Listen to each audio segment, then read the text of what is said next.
ফ্রান্সিসের অন্ত্যেষ্টিক্রিয়ায় যোগ দিতে কাতার থেকে রোমে পৌঁছেছেন প্রধান উপদেষ্টা প্রফেসর মোহাম্মদ ইউনূস।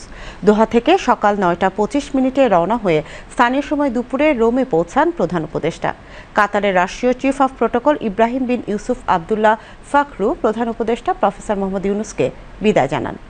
আটনা শীর্ষ সম্মেলন ২০২৫-এ যোগ দিতে ২১শে এপ্রিল কাতার সফরে যান প্রধান উপদেষ্টা।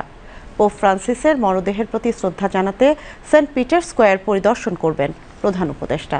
পিটার স্কোয়ারে ভ্যাটিকান সিটির মহামান্য কার্ডিনাল মাউরো গাম্বেত্তি সেন্টে প্রফেসর ইউনূস ও বাংলাদেশ প্রতিনিধি দলকে আনুষ্ঠানিক শুভেচ্ছা জানাবেন। শনিবার সকাল ৯:৩০টার দিকে প্রধান উপদেষ্টা আবার মহামান্য পোপ ফ্রান্সিসের অন্ত্যেষ্টিক্রিয়ায় যোগ দিতে সেন্ট পিটার স্কোয়ারে যাবেন। প্রফেসর ইউনূস স্থানীয় সময় রোববার সকাল ৮টায় লিওনার্দো দা ভিঞ্চি রোম ফিউমিসিনো বিমানবন্দর ত্যাগ করবেন।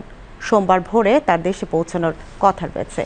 ২১শে এপ্রিল ৮৮ বছর বয়সে মারা যান ক্যাথলিক খ্রিস্টানদের সর্বোচ্চ ধর্মীয় গুরু পোপ ফ্রান্সিস। পোপ ফ্রান্সিসের মৃত্যুতে বাংলাদেশে চলছে ৩ দিনের রাষ্ট্রীয় শোক। প্রিয় দর্শকবৃন্দ, পোপ ফ্রান্সিসের মরদেহ ভ্যাটিকানের সেন্ট পিটার্স ব্যাসিলিকায় রাখা হয়েছে।